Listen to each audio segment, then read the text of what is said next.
the ventral and dorsal mesogastrium. The liver develops in the ventral mesogastrium. The spleen develops in the dorsal mesogastrium. The liver grows rapidly, pressing against the body wall and obliterating these layers of peritoneum. These changes produce this almost separate pocket behind the stomach, the lesser sac. This part of the ventral mesogastrium is the lesser omentum. This part of the dorsal mesogastrium will become the greater omentum. We'll follow these changes from the start in a more three-dimensional way. To do that, we'll go to a view from below. Here we're looking up into the upper part of the abdominal cavity. This is the diaphragm. Front. Its two attachments are the dorsal mesogastrium behind and the ventral mesogastrium in front.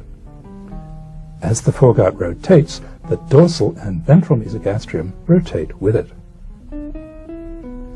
The line of attachment of the ventral mesogastrium swings round to the right as the foregut develops. It ends up running along the lesser curve of the stomach and the top of the proximal duodenum. On the back, the attachment of the dorsal mesogastrium swings round to the left.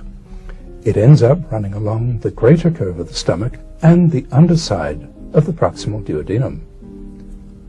While the foregut is developing, there are important changes in the ventral and dorsal mesogastrium. The liver develops in the ventral mesogastrium. The spleen develops in the dorsal mesogastrium.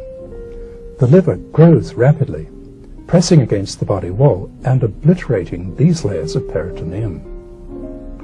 These changes produce this almost separate pocket behind the stomach, the lesser sac. This part of the ventral mesogastrium is the lesser omentum. This part